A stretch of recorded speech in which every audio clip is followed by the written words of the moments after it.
আমরা এই 10টা প্রোগ্রামের অ্যালগরিদমটা একটু খেয়াল করি। এটা প্রথম প্রোগ্রামের জন্য অ্যালগরিদম। একটু খেয়াল করি। স্টেপ 1 স্টার্ট, মানে শুরু করি। স্টেপ 2 ইনপুট হিসেবে i = 1, সাম = 0 এবং n এর মান, অর্থাৎ কততম পদ পর্যন্ত আমরা যোগ করতে চাচ্ছি n এর মানটা নিব। হচ্ছে যদি i <=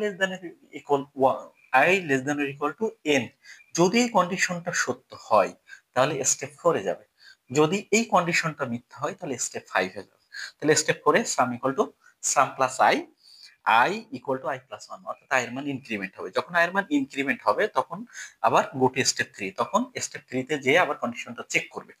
আচ্ছা, যদি এই টোটাল কন্ডিশনটা কাজ হয়ে যায় তখন স্টেপ 5 এ যাবে, অর্থাৎ প্রিন্ট সাম, অর্থাৎ সামকে প্রিন্ট করবে, দেন প্রোগ্রাম শেষ হয়ে যাবে। তাহলে এখানে একটু খেয়াল করে দেখি, 2 নম্বরে এসে শুধুমাত্র এই সামের এখানটাই পরিবর্তন হবে। সামের এখানে কি পরিবর্তন হবে? এখানে সাম প্লাস i ইনটু i, তাহলে এখানে হবে হচ্ছে i ইনটু i। এটা কিন্তু 2 নম্বরের সমাধান হয়ে গেল। ঠিক একইভাবে আমরা 3 নম্বরের সমাধান করে ফেলবো, অর্থাৎ এখানে সাম সমান সমান সাম প্লাস, এইখানে যে লজিক পার্টটা আছে একটু খেয়াল করি, এই লজিক পার্টটা শুধুমাত্র পরিবর্তিত হবে, বাদ বাকি যা আছে সব কিন্তু সেমই থাকবে, জাস্ট এই জায়গাটা পরিবর্তন হবে আর কি। অর্থাৎ এখানে যদি আমরা 10 নম্বর প্রোগ্রামের কথা চিন্তা করি তাহলে 10 নম্বর প্রোগ্রামে কি হবে এখানে একটু খেয়াল করে দেখি।